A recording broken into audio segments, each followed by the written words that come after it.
you were talking about sutra. Well, as you know, Yoga Sutras and various other sutras, the word sutra literally means a thread, which is related to stitch and suture, of course. So when you give a thread, like you can wear a garland, nobody wears a garland for its thread, but without a thread, there is no garland. Once you have the thread, you can add flowers to it, you can add mud beads to it, you can add pearls to it, you can add diamonds to it. It depends on your experience of life. So, but the sutra cannot change because without the thread, there is no mala or there is no garland.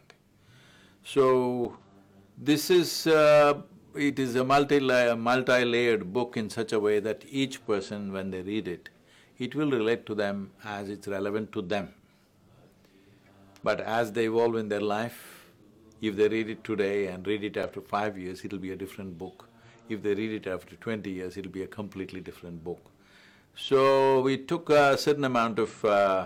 normally most of the like 120 and odd books that have been published, largely there's what I have spoken in variety of situations, somebody puts it together and publishes a book.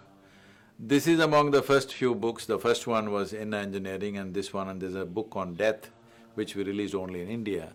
These are 3 books where I actually sat down and worked on it. Otherwise, they're just compilations of talks.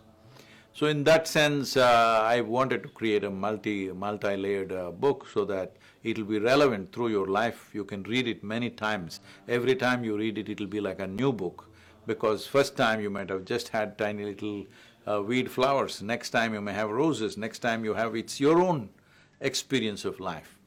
So having said that, well, the karma as a fundamental principle of life, people are thinking it's a concept.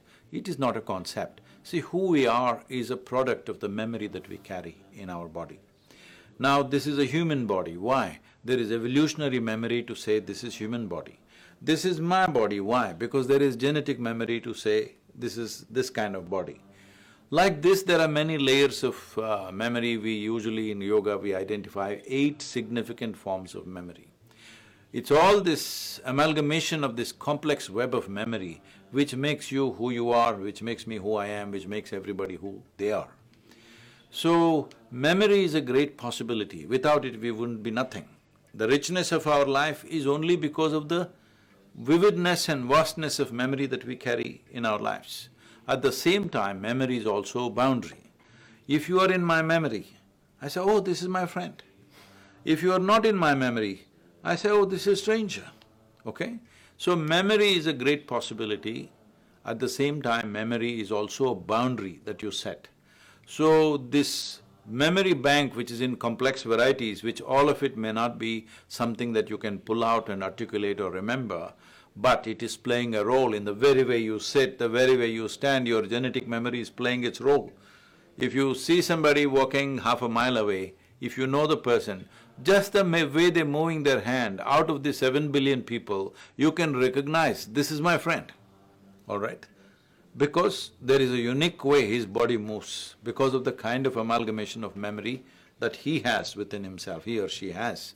So based on this memory or this karma as we call it, karma means accumulated memory of variety of kinds. It goes far beyond one's logical understanding of life.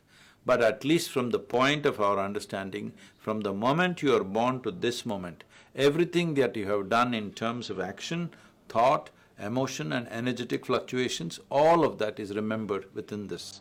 All that is determining the characteristic of who you are. Now this memory, if it works like a platform or a stage for you to stand upon and do your dance of the day, it's fine.